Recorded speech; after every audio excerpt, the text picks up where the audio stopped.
Now, I was going to say, what a delight to follow John's talk. My emphasis, of course, is going to be on morphology again. I want to have a little bit more fun with barred and spiral galaxies, and I do have things to say about non-barred galaxies because they have rings and things too, but not today.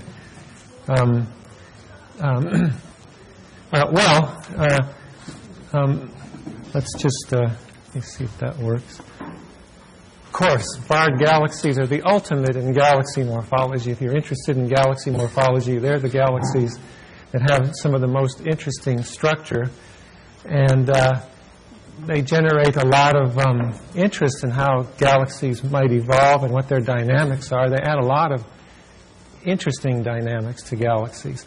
And a bar can be a major perturbation and a driver, as John has shown, of secular evolution in galaxies.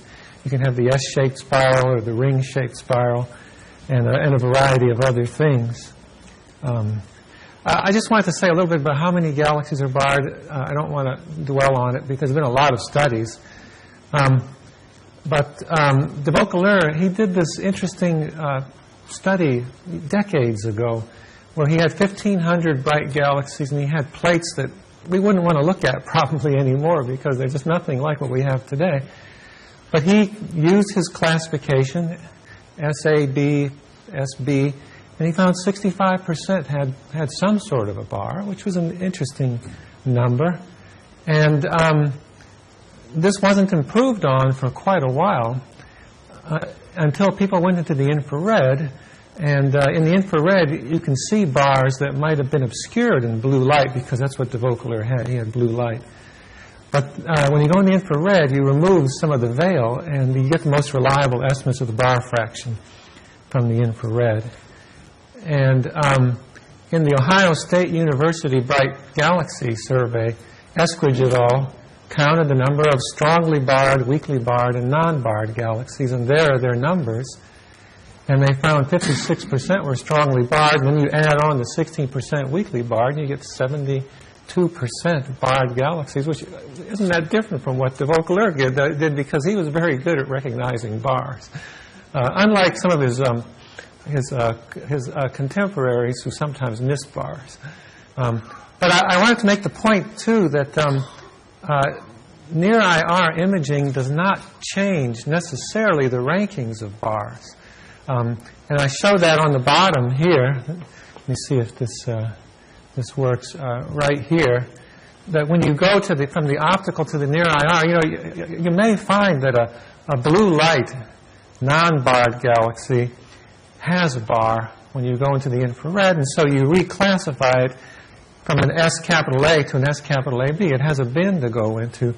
You may discover that one of de Vaucouleurs' S capital AB galaxies has an even more obvious bar. You push it up into the strongly barred category, and it has a category SB to go into. But the SB, the blue light SBs, also look stronger near the near IR, and they don't have a new category to go into. You don't really change the rankings of bars. So I think de Vaucouleurs' old classifications are still pretty legitimate, even if you go into the infrared. The rankings don't really change. Now, bars have different morphologies. They're more fun than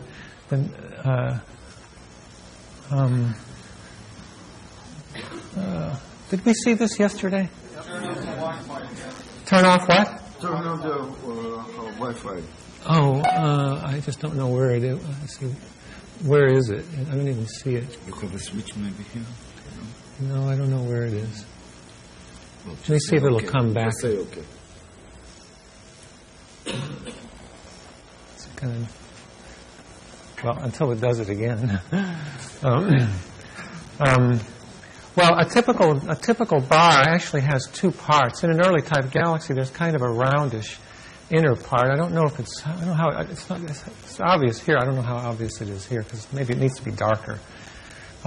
There's a broad section in the central area, and then you have the two narrow extensions, and you can see it in NGC 4608 at upper left and NGC 1433 at lower right. I mean, you can sort of Let's see if this thing is going to behave. So here's the broad component for that one, and there's the narrow ones.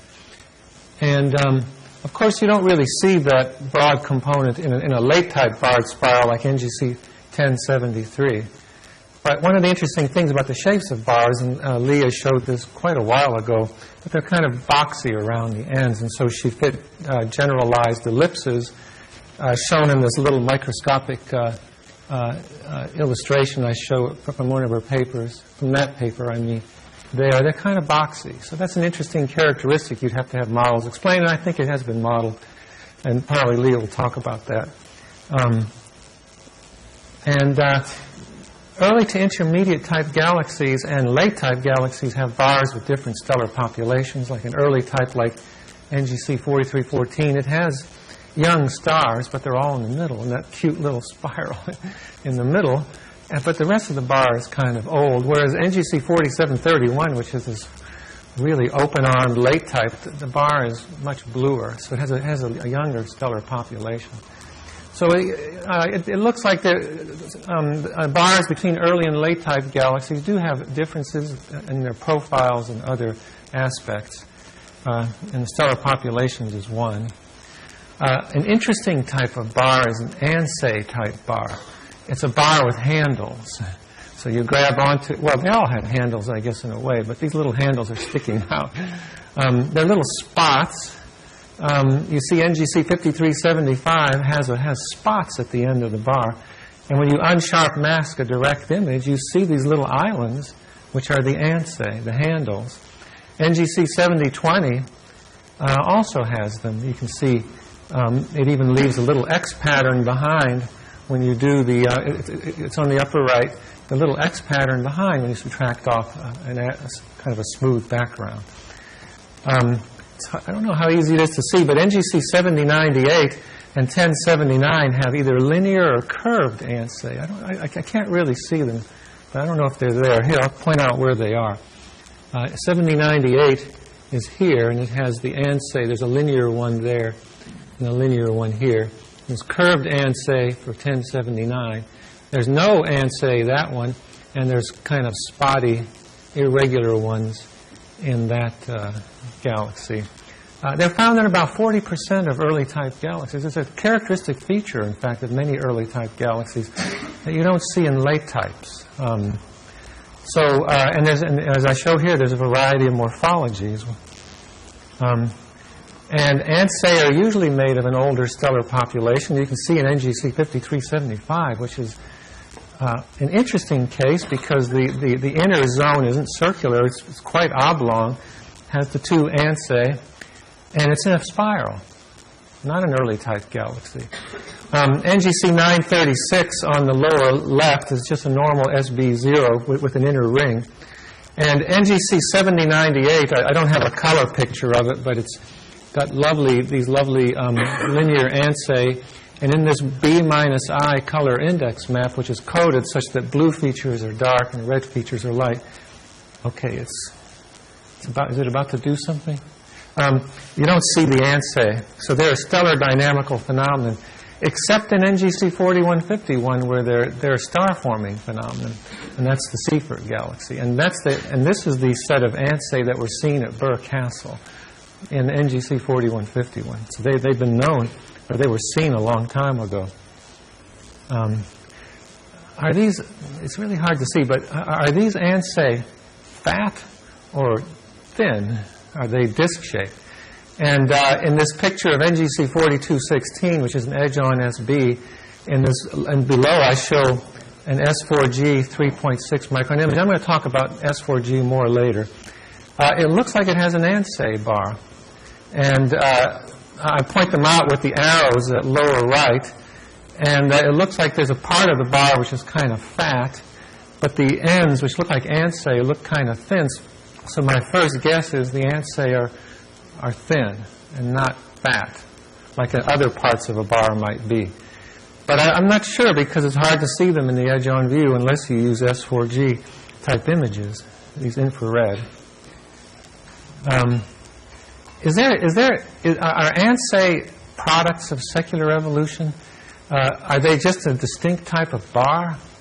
Or to use the terminology that John has sometimes used, is there a process that separates that central part of the bar from the ends and then allows the bar to eventually, say, evolve to a lens? So you could have a galaxy like NGC 4608 there, which has its full bar with no ansay, evolve into a case like NGC 2859, where you have an ansay bar and the round part are separated. Is that an issue of secular evolution? Could you stretch those ansay into arcs? I'm going to guess no, because there are some ansay that just don't fit into this, like NGC 7098. Its arcs are not in a lens. In fact, its arcs underfill a ring. But it's a possible issue, and John has talked about ovals too, and I have 3 examples, except I don't know if people can see it. I don't know if it's dark enough to see it. But as John said, they are a type of bar. And I put his favorite galaxy on the left because that's the classic oval galaxy. But here are a couple of others on the right. And the only way you can tell that they might be ovals is because there's something outside the oval. I mean, apart from having other information, there's something outside the oval to tell you the orientation of the system. And so I deprojected these 3 galaxies so that I could convince myself that there was an oval in these galaxies. And the one in the middle is a classic case. All of them have outer rings of some sort. But the oval in 4941 looks like a classic spiral. But I think there was an issue raised, maybe some of these ovals are really tilted disks that are extraplanar, and there's only one here that makes me think that might be the case. NGC 1808 on the far right has a very dusty, highly oblong oval, and I'm not sure it's in the same plane as the outer ring. So when I deproject it and do this, I make a bar out of it. But on the other hand, how often do we see these types of things edge on? But the thing is, there are cases of polar ring galaxies and near polar ring and not so polar ring galaxies that are viewed in an unfavorable way to recognize them. And there could be cases like that in oval galaxies. There could be cases like that, and maybe 1808 is one of them.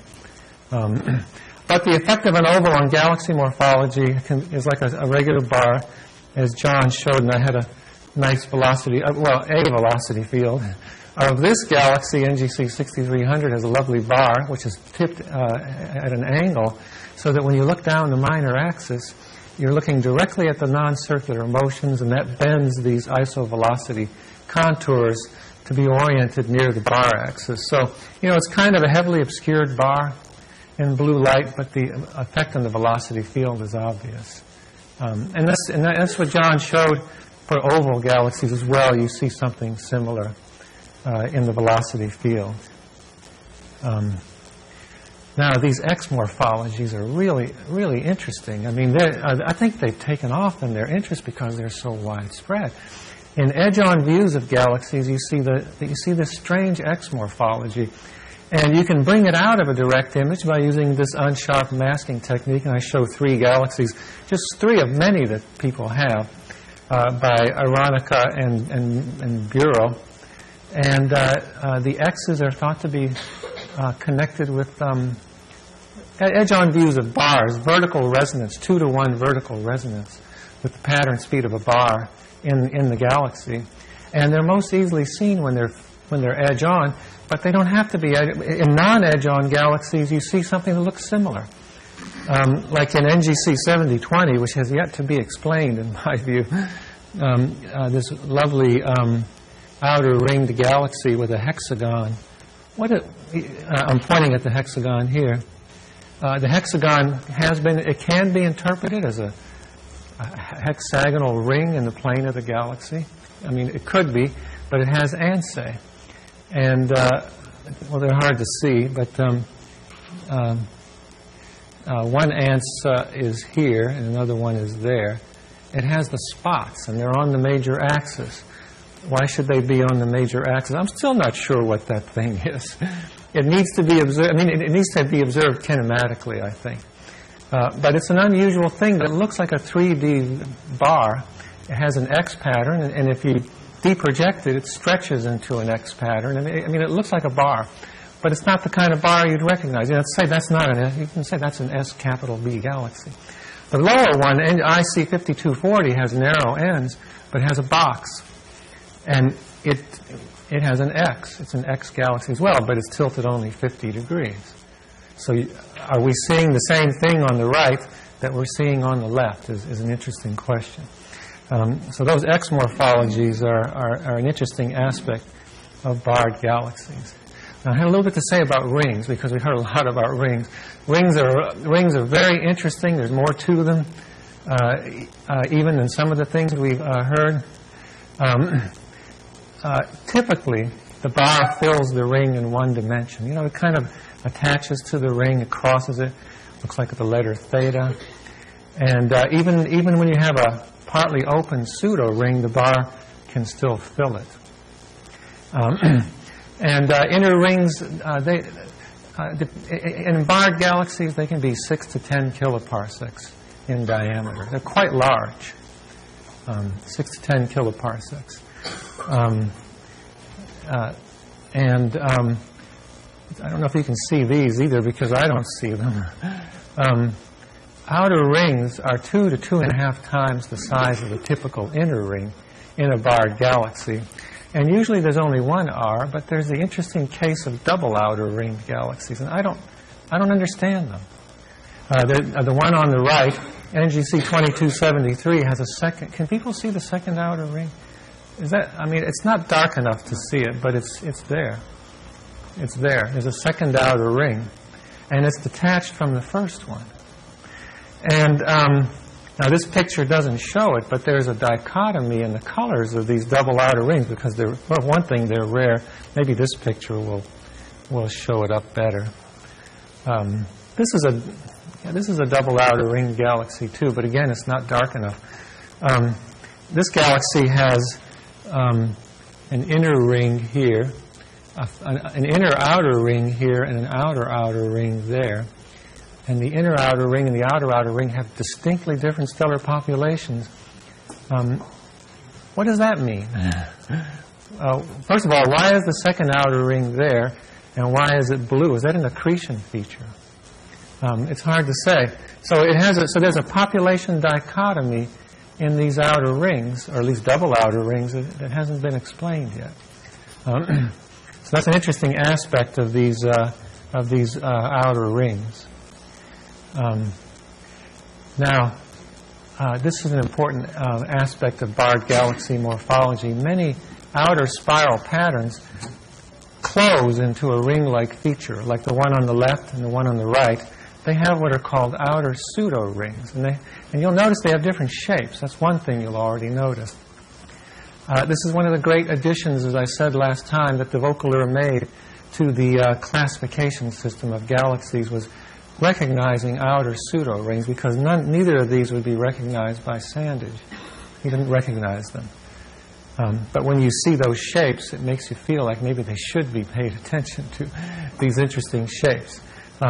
So they're outer spiral patterns whose pitch angle changes, and they close on the other side of the galaxy. Now, having seen all these rings, what's one of the first things you might want to know about them? And what that might be, what are their intrinsic shapes? And you see some interesting things here. In this particular galaxy here, you kind of see a bar like that, and you see a very oval inner ring that seems to know the bar. And then you see that outer pseudo-ring, and it's oriented in a different way from the bar. So what are the intrinsic shapes and orientations of these rings? Is a question I wanted to ask now. And this catalog, the catalog of Southern Ringed Galaxy, it was a catalog that I made that was based on the SRCJ Southern Sky Survey. So I want you to imagine you have a light box in front of you, and you've got these charts, and you have a little eyepiece, and you got a ruler and a protractor. a ruler and a protractor, and a little eyepiece, a light box, and a chart of the SRCJ Southern Sky Survey, which probably explains why my hair looks like this, because nobody today would ever do something like that. But I sat in offices and places, even at home, and I pored over these charts looking for ringed galaxies, because I had one objective, and that was to determine the intrinsic shapes and orientations of these rings. And in order to do that, I didn't have digital images, but I just had this photographic images. I had to derive the distribution of apparent shapes of the rings and a distribution of apparent bar ring position angles to figure out the intrinsic shapes and the intrinsic bar ring angle. So that's the objective of doing this, and it took 10 years because it took so long to scan the charts. But now I wouldn't have to do that today. I could use the digitized sky survey, but this was in 1984 when I started it. And I did these sorts of measurements that are shown in this schematic here. You have a double-ringed galaxy with a bar. And for each ring, I wanted to measure the diameter of the major axis with my little eyepiece with millimeters, tenths of a millimeter ruler scale. I measured the minor axis for each, and they're ridge lines. So I would measure, the dimension from say the middle to the middle on the other side, and the same thing on the minor axis. So I'm here with my little eyepiece. And what do I use that little ruler for? Well, for the ruler was used to get the angle between the bar and the ring. So you put the ruler, it's hard to do because you got these little images and you have to use the magnifier to some extent. But you put the ruler along the axis of the bar, and you put a little tick mark, and then you put the ruler along the axis of the ring, put a little tick mark, and you measure those theta angles there. Theta of I is the angle between the bar and the major axis of an inner ring, and theta of O is the angle between the bar and the major axis of an outer ring. And so you do this for hundreds and hundreds of galaxies so that you can get a distribution of apparent shapes, and then you model those distributions under the assumption of random orientations to derive true shapes. Now, today I could probably answer this question just by deprojecting a few CCD images. So I'll just show you the results of doing that type of thing.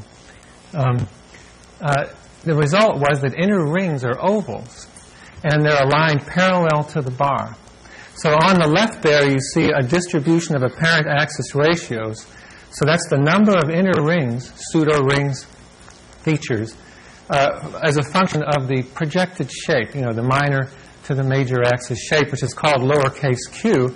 And you see there's a distribution and there's a deficiency here. You see that there's a deficiency here of nearly round rings. Now, if the rings were intrinsically circular, there should be a uniform distribution of projected shapes, allowing for the fact that when the galaxies are too inclined, you can't see the ring, and so you have to cut off the distribution at a q equals a half because of incompleteness effects. So that's why I only go from q equals a half to 1. But if they were intrinsically circular, I should see a uniform distribution of projected shapes. And you see there's a deficiency of round rings because they're oval, and there's a low probability of looking just down the bar axis to turn an elliptical ring into a circle. And so there's a low probability, and so you see a deficiency. And I assumed random orientations to model the shape of the ring, and I got an average axis ratio of 0.8. Well, it's an interesting number, but and then when you look at the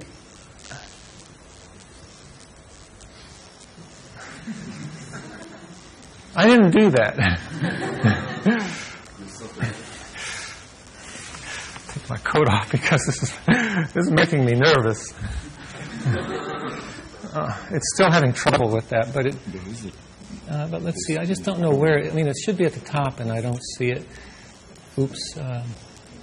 Here, let me try it again. Is it still there? Okay. All right. After all that, what was I talking about? Okay. The combination of the distribution of ratios and distribution of angles equals that squashed theta on the right. That's the average true shape of an inner ring relative to a bar. And on the bottom, I show NGC 1433, which I can deproject.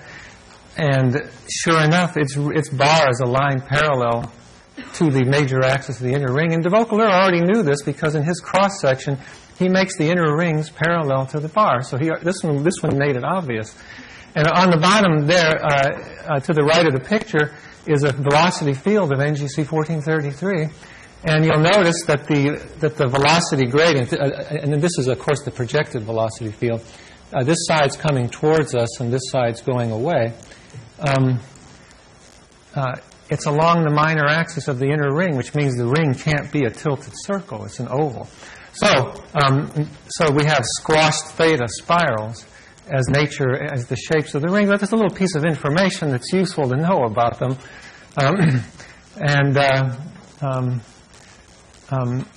Well, it's just something we have to explain. Now, what about there are other inner rings. NGC 7098 has a bar that looks like it stops short of the ring. That has to mean something too.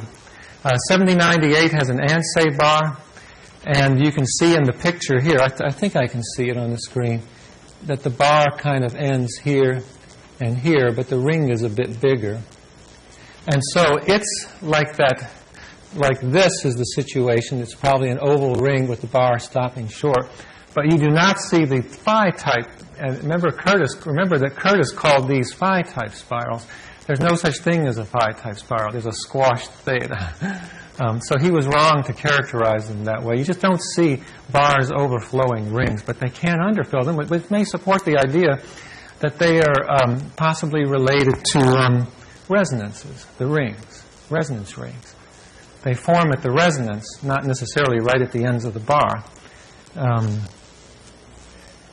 Now, it looks like that's a general thing, the alignment of the bar and the ring. But you do see cases, and they're not common, but you do see things like this on the right here.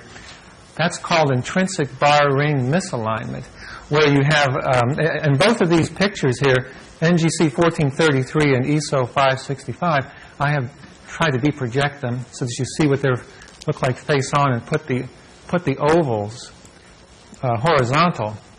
And in the case of 1433, the bar and the inner ring are aligned, and ESO 565 has an inner pseudo-ring, but the bar is 60 degrees out of alignment, and it's like this schematic on the right here. And it can't be too common because the statistics don't show them. Did not detect significant numbers of misalignment. But you could also ask, how could misalignment be stable?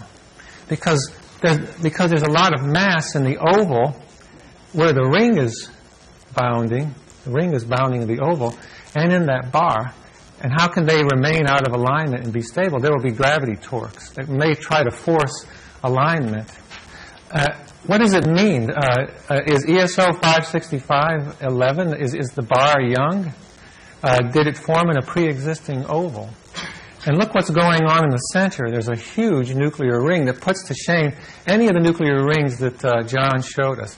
That is a huge feature, and it's a real nuclear ring, and it's inside of a bar that doesn't have very strong dust lanes either. So that one needs to be explained.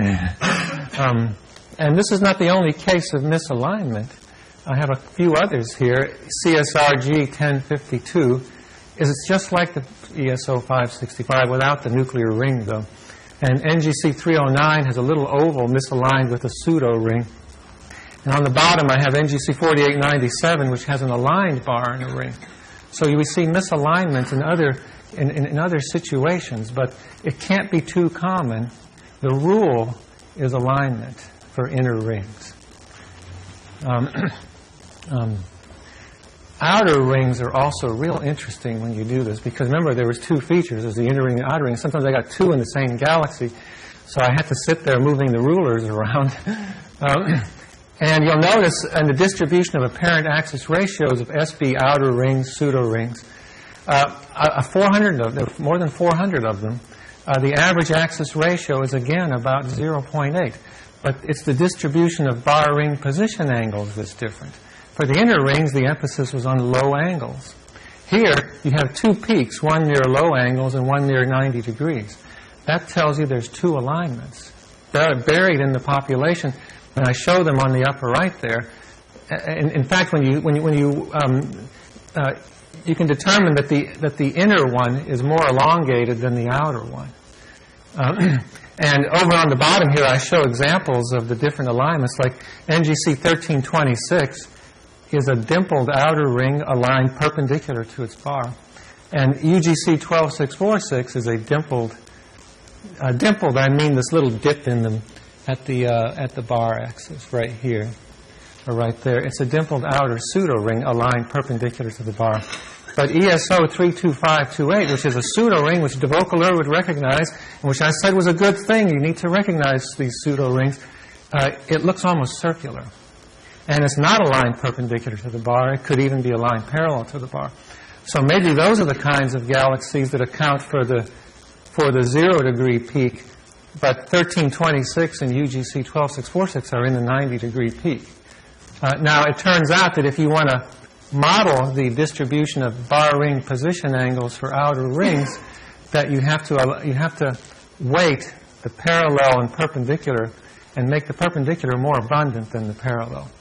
So more of them are perpendicular than they are parallel. They're in the ratio 64% to 36%. Well, anyway, this is an interesting aspect of outer rings.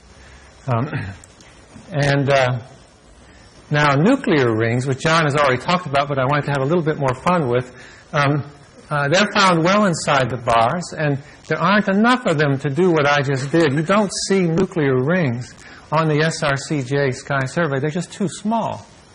You can see inner rings and you can see outer rings, but you don't see these little rings, so you're not going to build up a sample of hundreds and hundreds of nuclear rings to do the distribution of axis ratios or the distribution of bar ring position angles. You take what you can get. But in general, it seems that nuclear rings are circular. So there are these little star-forming rings in the middle of the bar, and here's two of them. And Johann, he did, I think it was the first study to try and determine the frequency of nuclear rings. And he found that there were about 20% in the type range S0 to SD. And Sebastian Comeron did a much more thorough study and came to the same conclusion. So we found about 20% of the galaxies. I should say that inner rings are much more abundant than that. Inner rings and pseudo-rings are at the 50% level. Outer rings are maybe at the 10% level, but their selection effects tend to be faint, and it's hard to get their true frequencies, the true frequency of outer rings. But here, these are in the bright centers of galaxies, and sometimes they were overexposed in the past and not recognized. But I believe they're by and large intrinsically circular. Now, there are some, as I said before, some gigantic things called nuclear rings. ESO 565-11, it has a ring of superstar clusters. And notice the shape of that ring. This is not a highly inclined, this is the one I'm just talking about, the misaligned bar ring galaxy. But I wanted to show it a little bit better so that you could see that nuclear ring. It's 5 kiloparsecs in diameter. It's way bigger than a typical nuclear ring. I have another slide. I'll show that. And also, NGC 1317 shows the relationship between nuclear rings and bars. Sometimes there's a nuclear bar inside a nuclear ring. Not all the time, but sometimes. ESO 565 doesn't have a nuclear bar. But how do you get such a highly elongated ring that's so big in a barred galaxy? It's an interesting problem to explain that type of case. And in the next slide, I try to compare an average nuclear ring in these color index maps. NGC 1433 is on the left, ESO 565 is on the right, and I've set them up so you can see them from the same distance, and you'll notice just how large that ESO 565 ring is. But 1433 is more typical. Also, look at the strong dust lanes in the color index map of 1433 and how we don't really see much. I mean, they're there in ESO 565, but they don't look as significant. So nuclear rings have a great dispersion in properties. And here's a nice couple of graphs from Sebastian Comeron's really detailed study he prepared. Sebastian and co-workers prepared the Atlas of Images of Nuclear Rings, the AINUR. And they collected all the nuclear rings they could find from the smallest to the biggest. And on the left is the distribution of sizes, and you can see there's quite a wide range. I'm not even sure ESO 565 is probably off scale, or close to being off scale in that histogram. Most of them are small, and there are strong selection effects against detecting the smaller ones. But the smallest ones are about 200 parsecs. And one thing that Sebastian et al. Did is they calculated they looked for a correlation between the relative size of these nuclear rings and the strength of the bar. And the bar strength is called QG. I was going to show that in a moment. And dr over d0 in this graph is the ratio of the nuclear ring diameter to the isophotal diameter of the galaxy. And you'll notice, and also when QG is large, the bar is strong. It's the maximum relative torque of the bar. So when QG is large, the bar is strong. You only get little rings when the bar is strong, but when the bar is weak, you get a whole spread of sizes. So they care about this. They do seem to care in some respects about the strength of the bar that they're in. Now, John has talked about nuclear bars. They're also quite interesting. And I just wanted to point out that they're found in about 20% of S0 to SB galaxies. So, and you can find a nuclear bar in the absence of a primary bar. They do exist. But they probably point to secular evolution of the primary bar. I don't have any pictures to show. Now, it's real interesting, as John pointed out, the relative angle between the bar and the ring. I made these schematics some time ago showing distinguishing between leading nuclear bars and trailing nuclear bars. If you use the outer spiral patterns to determine the sense of rotation, both of these galaxies are rotating counterclockwise.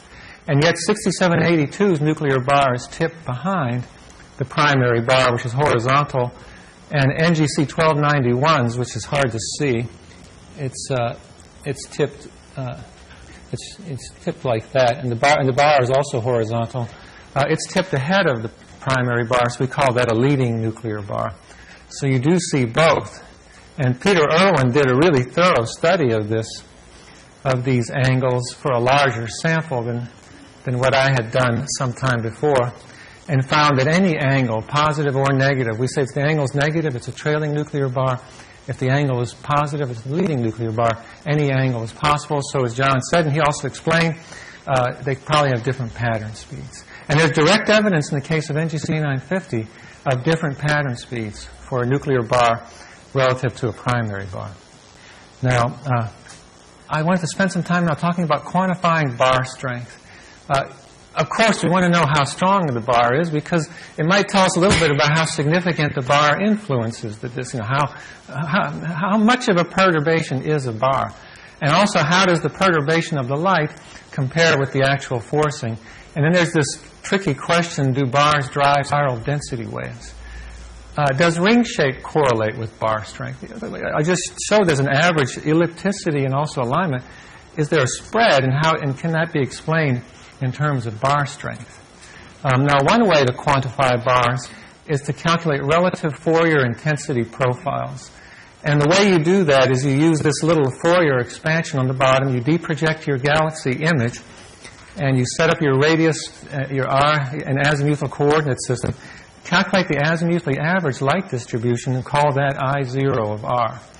And then you calculate azimuthal averages of the intensity distribution multiplied by cosine of m phi and sine m phi.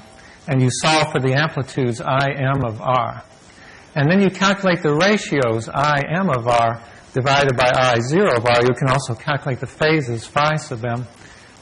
Anyway, you plot Im of R versus I0 of R versus radius, and you get these interesting looking Fourier plots, which normally wouldn't be taken to be anything too significant, apart from the fact that they look regular.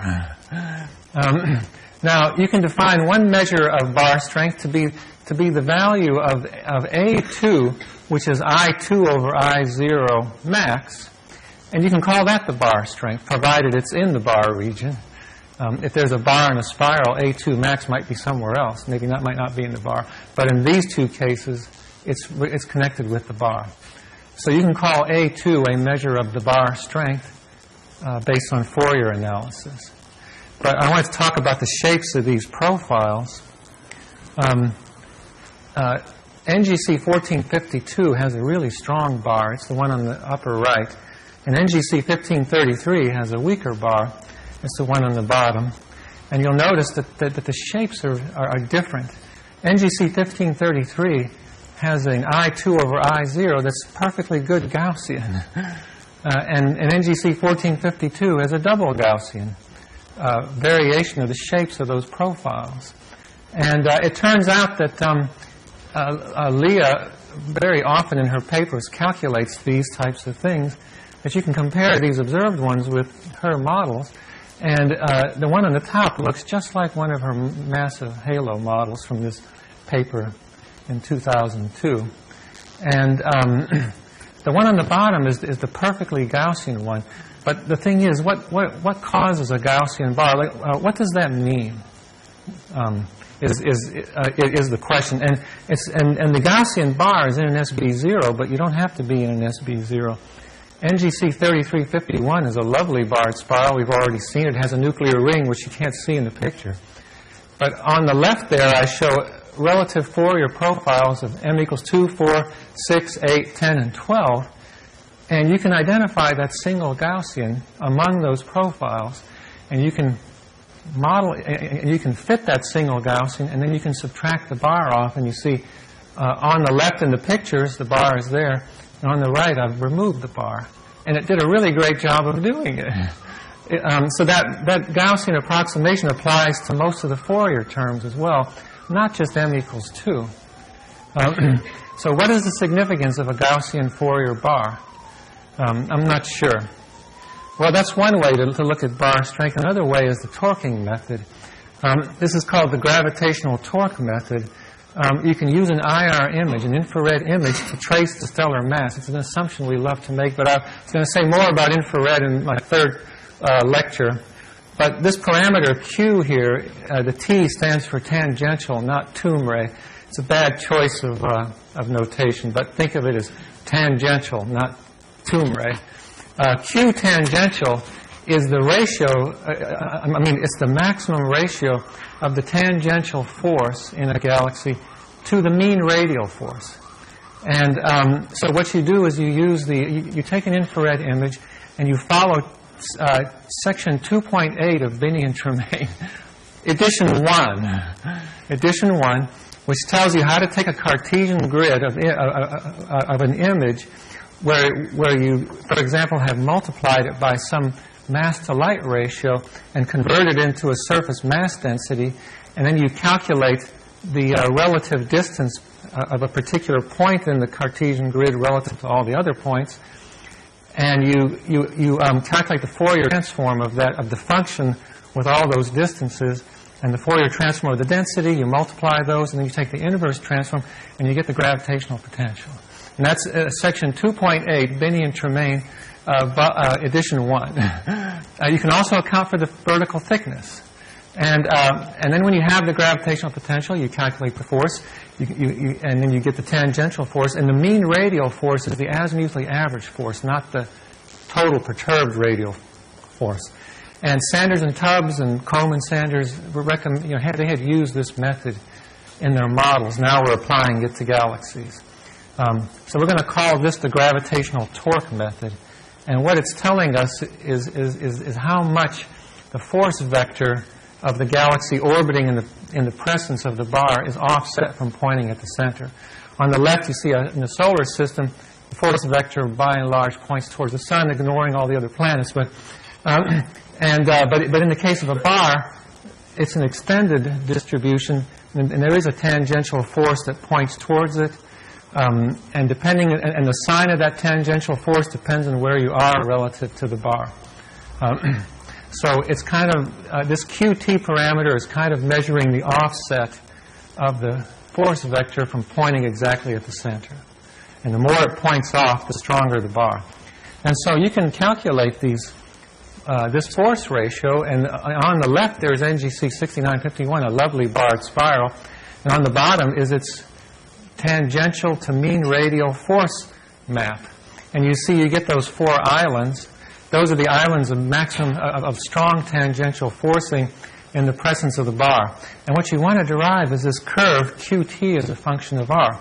So what you do is QT is kind of the max of the tangential forcing at any radius. So at every radius you've got to map out where the maxima are. And so you have to follow these dark lines here through these peaks or dips and calculate a maximum in every quadrant. And then you average the 4 quadrants and you make this plot of QT of R versus radius. And then you say, I need one number to quantify the bar. So you take the maximum of all the maxima and you call that QG. So that's what QG is.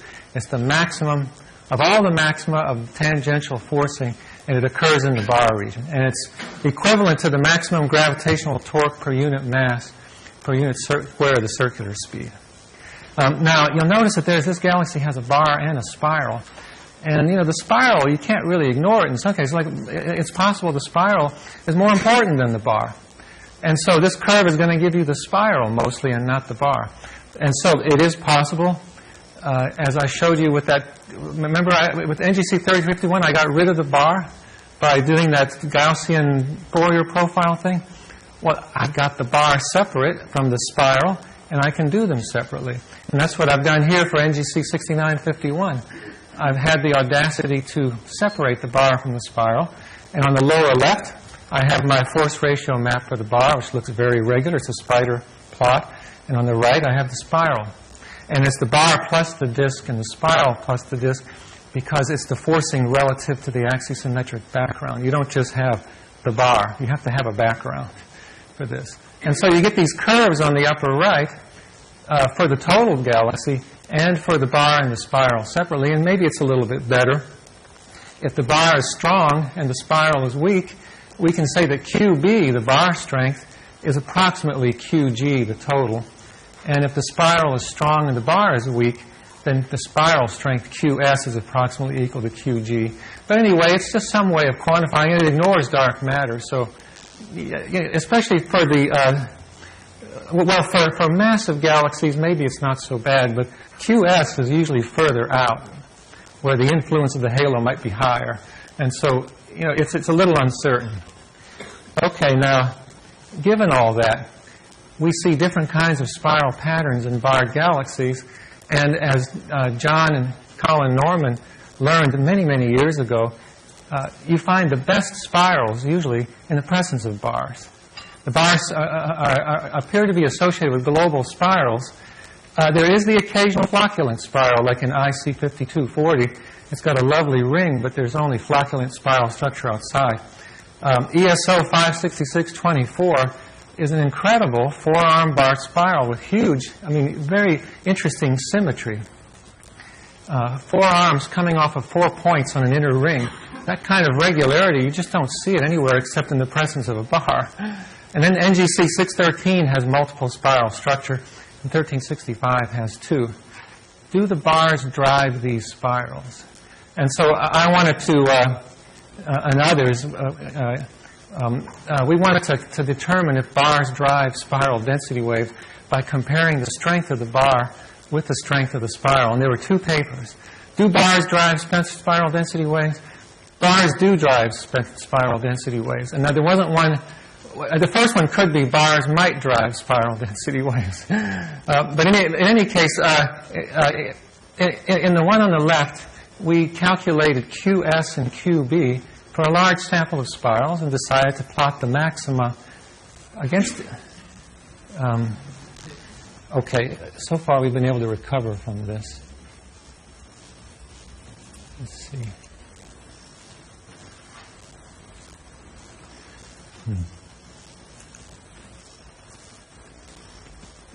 Okay. We plotted the maxima QS versus QB, and you see there's some correlation, but it doesn't look very strong. And it's not hard to think of galaxies that have no bar at all and they have a really strong spiral. And so you have to wonder, why don't they have a bar driving the spiral? But when you plot the maxima against the maxima, you find a weak correlation. But Heikki-Salo came up with a different approach that may be better. He said, let's plot the local values versus each other. And so he plots the maximum of A2 in the spiral. I have the two plots here from this paper. Let me show.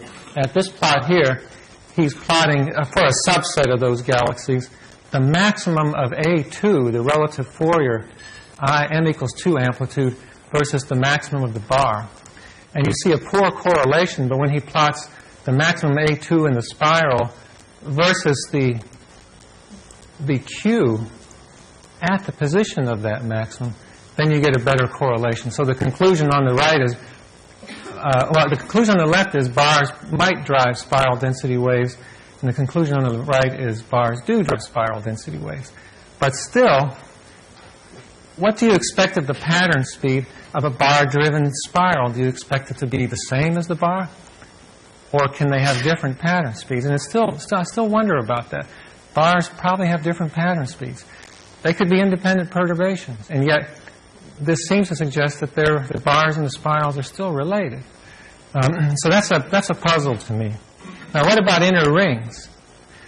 Inner rings have an average intrinsic axis ratio of about 0.8.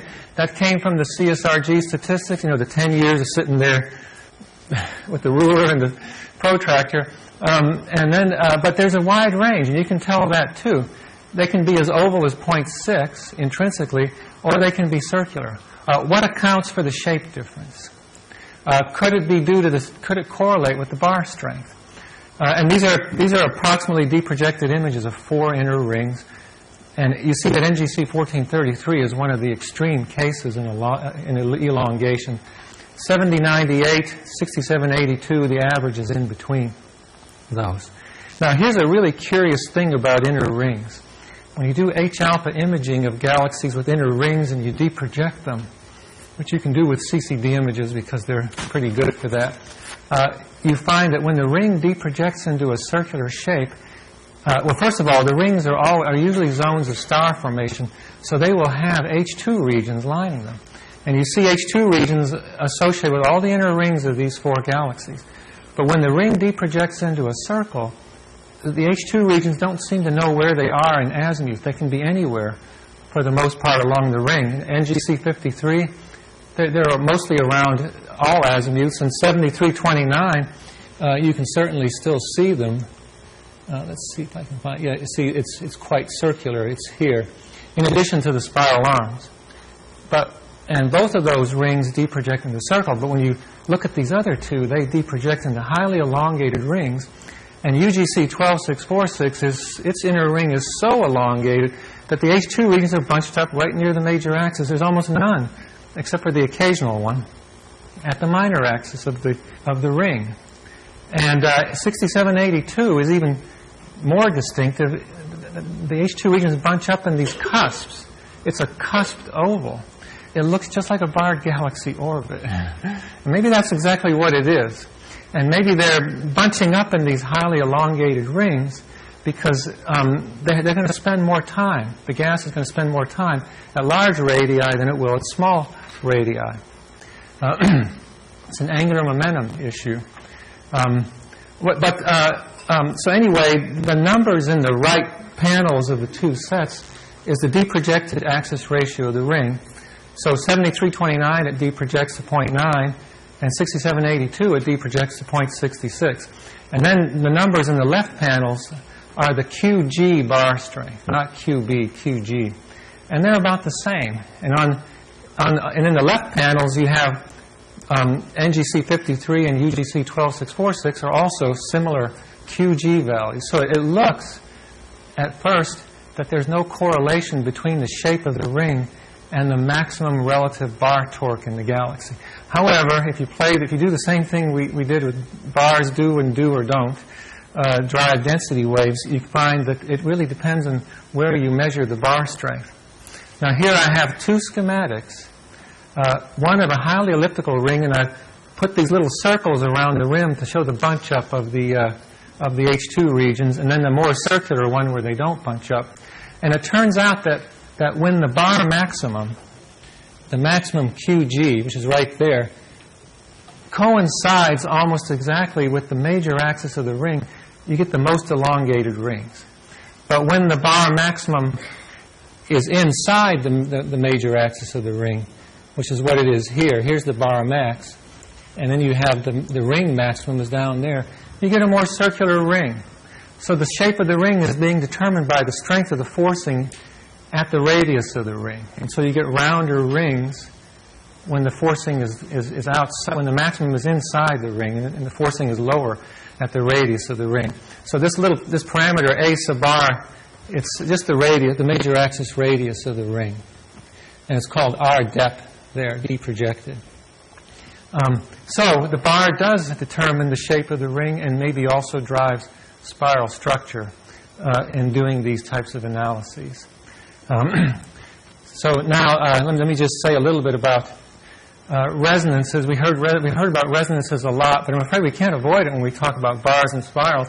And after all, this is a conference on secular evolution, so we have to worry about these things. And this little equation from Binney and Tremaine, 2008, shows how a weak bar perturbs an orbit. And the main thing is the sign of that parameter, C2, determines the orientation of the orbits. And this little equation tells you that the orbits change orientation by 90 degrees as you cross a resonance.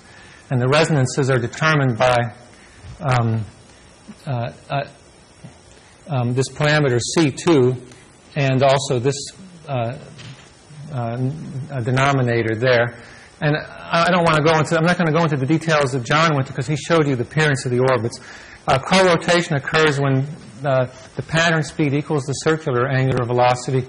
Then you have the Lindblad resonances, omega equals minus omega p equals plus or minus kappa over 2. But there's another resonance that pops up when you talk about rings. It's called the second harmonic resonance, or the ultra-harmonic resonance. It's the N equals 2 ultra-harmonic resonance. And it's called the inner 4-to-1 resonance. And the other one is the outer 4-to-1 resonance. And those do matter. The co-rotation in ILR and OLR are more important. But I4R and O4R, they do play a role in rings. And kappa and omega are shown there. And of course, one question is, are these resonances detectable? I'm not planning to go through all these methods. I only want to say a little bit about Tremaine and Weinberg. And I want to talk about rings as tracers. And this other stuff I'll talk about later. Tremaine, Weinberg, if you want to locate resonances directly, you need a direct way of estimating the pattern speed. And this method by Tremaine and Weinberg is really, really elegant. It uses the continuity equation, and you assume that a galaxy has a tracer population, and you kind of lay out the galaxy. I've laid out a galaxy there so that its major axis is, it's at the angle of those lines. Those lines are parallel to the major axis.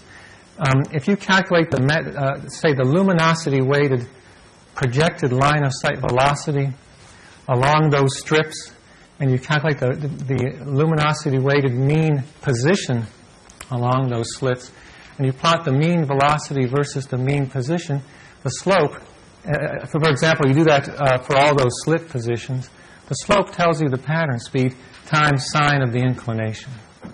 So you get omega p sine I. Now, you don't get the locations of the resonances, unfortunately. You need a rotation curve, and then you need to calculate these frequencies on the bottom. Those are the Lindblad precession frequencies. And then where the pattern speed intersects omega curve tells you the pattern speed, and then you just read off the curves the radius of co-rotation. Now, there's a good reason to do something like this, because you want to know where is the co-rotation radius relative to the ends of the bar. This has been done for a lot of galaxies, and it's a difficult method to use. And we call the ratio, this R with a straight line coming through it, RCR over R bar as a measure of the speed of the bar. When R is approximately 1, we say we have a fast bar. But when it's a lot more than 1, we say it's a slow bar. And when you look at this ratio for all the galaxies that have been done, you find that most bars are fast. Now, this other method that I want to talk about another time, next time, gets some bars which are faster than even that, and they're hard to explain. But I don't want to talk about those today. But anyway, this method tells you a lot about bars. But I want to say more about rings and pseudo-rings. These are indirect tracers of the bar pattern speed, and talk about some of these morphologies that are involved. Rings really got fun. They were a lot of fun when Phil Schwartz, a student of Agris Calnus, did these really simple simulations in 1979. This simulation had 2,000 particles. It's almost an embarrassment. You could do this on any modern laptop probably like that. But the thing is, these models predicted two types of outer rings occurring at the outer Lindblad resonance. The sequence of 6 frames there, they start at the upper right, and the bar is horizontal.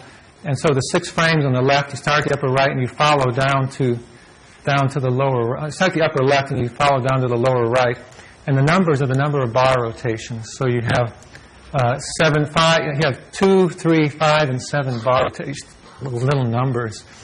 And the positions of co-rotation, outer Lindblad resonance, are the little letters with the arrows above them. In any case, when Schwartz loaded the disk, the model disk with gas that didn't extend it far beyond the OLR, he got a ring that was dimpled and aligned perpendicular to the bar.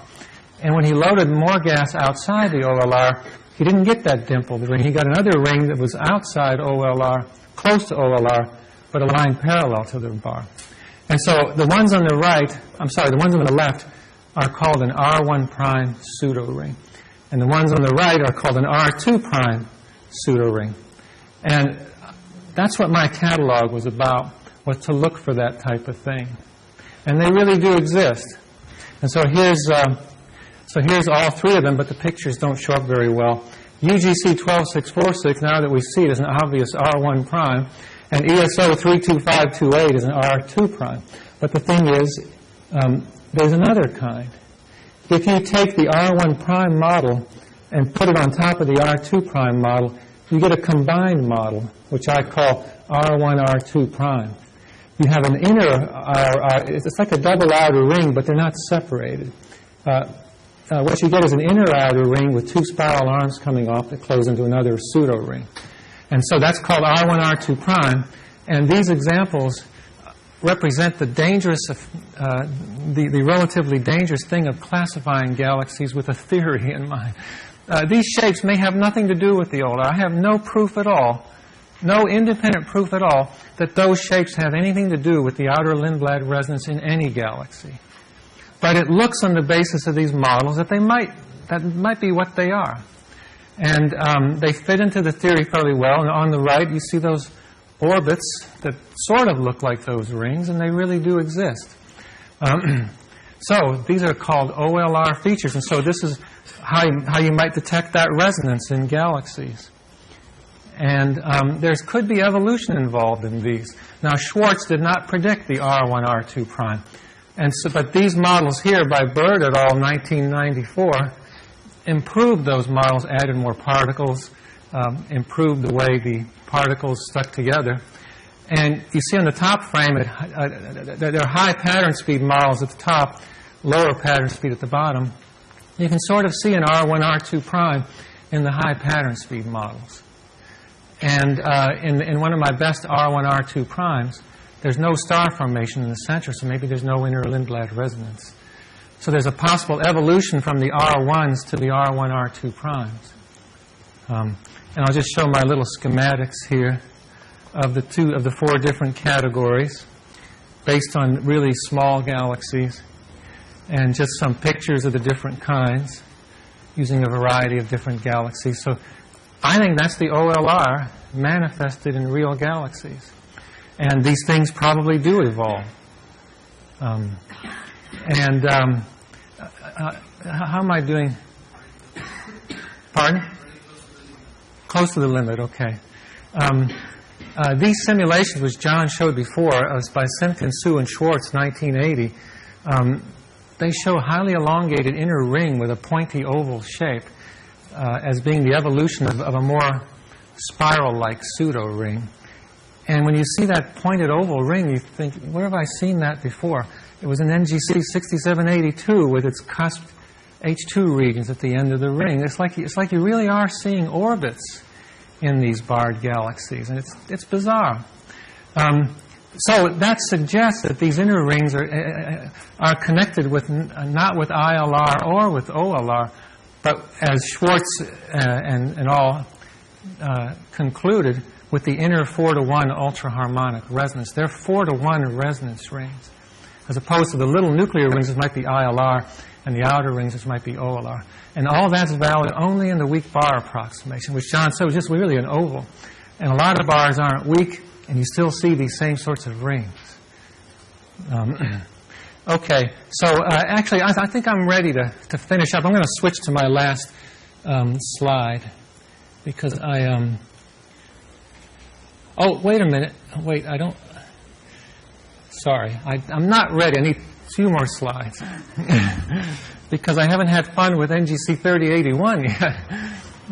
There's up to 4 resonant features in NGC 3081.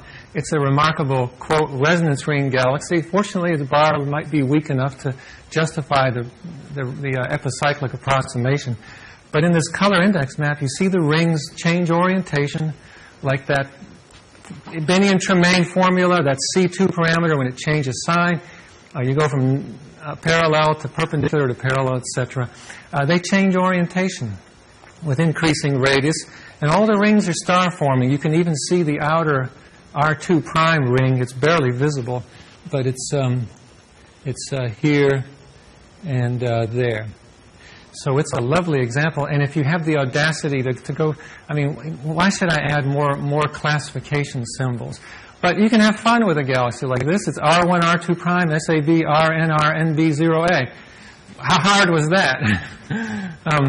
It could be worse. There could be a nuclear lens. But anyway, so we can carry the classification. You know, my hair may be turning color because of such things. But what I really wanted to show was this resonance analysis.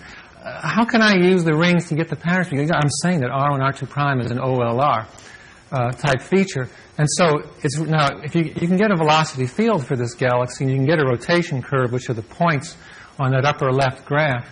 But there's non-circular motions, and you don't get a very good rotation curve. So laid on top of it, that solid curve is based on an infrared image converted to a rotation curve and a halo model to flatten it up a little bit. And I don't know whether it's actually flat or not. The data don't support it necessarily. But nevertheless, from that solid curve, you calculate the precession frequencies on the right. And then you say, I'm going to put the outer Lindblad resonance between the 2 outer rings right there. And then you draw a horizontal line, and you ask, where are all the other resonances? Well, co-rotation intersects the omega curve, and the inner ring would intersect the omega minus kappa over 4 curve, and the nuclear ring may be the ILR curve. So that's where the ILRs and the 4-to-1 resonance radius and the co-rotation radius are from that horizontal line. Where are these in the actual galaxy? Well, when you subtract off a disk model, just a background disk from 3081, you get that image on the right, on the left, which shows the perpendicular dimpled, and it's deprojected, the dimpled perpendicular R1 ring, a rounder R2 prime pseudo ring, parallel aligned inner ring, and the more at a larger angle nuclear ring. And the co-rotation goes right through those banana-shaped regions. And if I had to eyeball co-rotation in any galaxy, that's exactly where I might have put it in this galaxy, going through those bananas, because if you read Binion-Tremaine, that's probably where they should go, through the bananas, near the Lagrangian points. And the inner ring straddles the I4R, and the nuclear ring is between the 2 Rs. So the resonance idea seems to work for this galaxy, but I won't say it would work for everyone. Okay, now I'm going to skip to my last slide, because I think I'm too tired to do all the rest of this right now. So here are some possibilities for barred galaxies for circular evolution. And the first thing I mentioned was, could a normal bar separate its middle section from the ends and become an Ansay bar? And why would it do that? What causes intrinsic bar ring misalignment? It can't be stable. At least I don't think it could be. Is it a phase of some sort? And also, I'll say more about this next time. Some bars are skewed. In fact, some bars are skewed leading. In fact, I think in the previous slide, I show one. NGC 3124 has a bar, but it's an open spiral, and it's skewed leading. You know, what in the world? I don't know. What in the world? How did that happen? And what does it mean to be skewed and leading like that? So that was one question. What do double outer rings mean? And why should one ring be red and the other blue? And is there an evolutionary connection between the R1s and the R2s? So there is buried among these things, it just rings alone, interesting evolutionary issues. Thank you.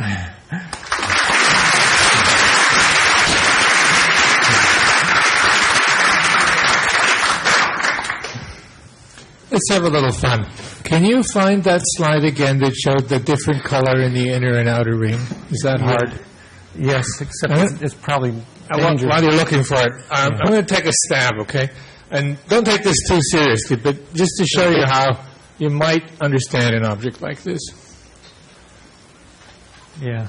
What you saw was an inner outer ring that was red and an outer ring that was clearly blue.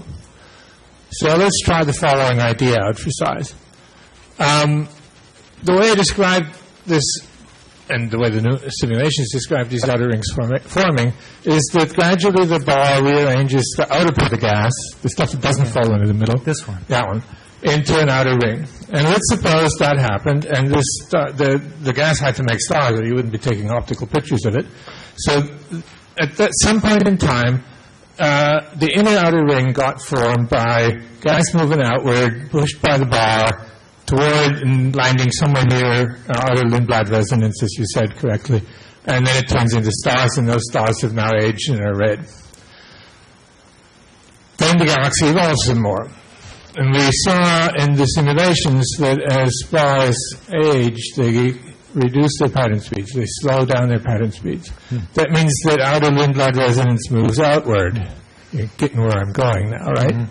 We also heard from Nick Scoville an argument having to do with keeping the gas star formation in gases replenished for the gradual accumulation of new cold gas from the outside. And that's a good argument, perhaps not in this relatively early type galaxy, but it's a sign of something. L.R. Toomer was arguing 20 years ago that you've got to keep accreting cold gas to this galaxy so you can't keep the Toomer Q small. There's lots of reasons. There's high velocity clouds in our galaxies. Lots of reasons to think that cold gas can get accreted maybe episodically. I'm going to postulate episodically. And that sometime later, some more cold gas got accreted. Now the pattern speed is lower. The bar pushes the new gas out until it again winds up at the new outer Lindblad resonance, which is now farther out. And then it makes some young stars, and you take a picture of it. Now, I'm not suggesting to you that this has got to be what happened.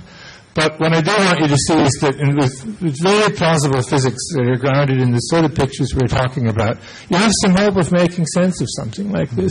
And now the job is to go and find out lots more of them and study them in more detail and see whether this stab in the dark is right. Well, I think outer rings and pseudo rings are worthy of a much more detailed study, for sure.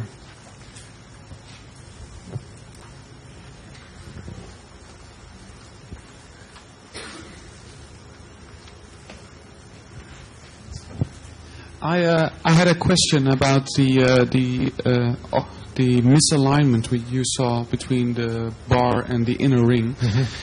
To me, it looked like the inner ring was just at a far larger inclination than you would expect. I mean that you were seeing things at an inclination of like 60 or around. You mean at a different plane? Yeah, that the inner plane seems to be different. You mean it could be that we're seeing that the bar isn't a bar, but it could be an edge-on view of something? No. Well, in a way, you're seeing the bar in a slightly edge-on view, so you're seeing along the line of sight, along the bar. So, could that be, or is it that you're just... These galaxies have a relatively low... They look like they're not high inclination, so I think we're seeing intrinsic misalignment. But it is very rare because it never showed up. It doesn't show up in the statistics. I didn't get an extra peek at some intermediate angle in those angle distributions. just one peak or two for outer rings. But I think they're face on enough that it's probably real.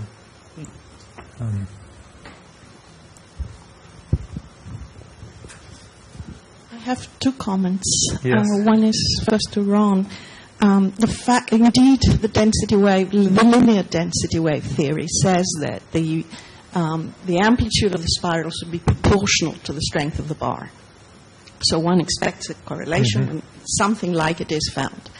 But that doesn't prove density wave theory, far from it. Suppose there were two theories, and both had the same prediction, and we're testing one of them. Yes. It doesn't mean that that's the right one. So there is a bit of a logical flaw there, because there are other theories, and they do make similar predictions. So that is one little comment. And the other one is also for this lovely picture. I really don't know, but if you do this with some kind of orbits, I will be talking about the last day, which are not really orbits. We could call them, they're mathematical objects like orbits, but they're called manifolds. These things could be done from manifolds, and then indeed the inner structure would be formed before the structure that is blue. Now, whether the time difference is sufficient to make that color, that I can't say anything about. I've never looked at it. But it is true that the inner part, which is red in your picture, these structures are formed before the outer part, which is blue in your picture. Right. You can, in these R1, R2 prime galaxies, you sometimes notice that the R1 is red and the R2 prime part is the blue part. It's similar to this, but they're just not separated. They're interconnected. But you see something like that. Yeah. Also, one interesting thing about this one is that the inner ring is dead, too. I mean, it's all dead. The only star formation seems to be in that outer ring. It's an interesting aspect. Yes, any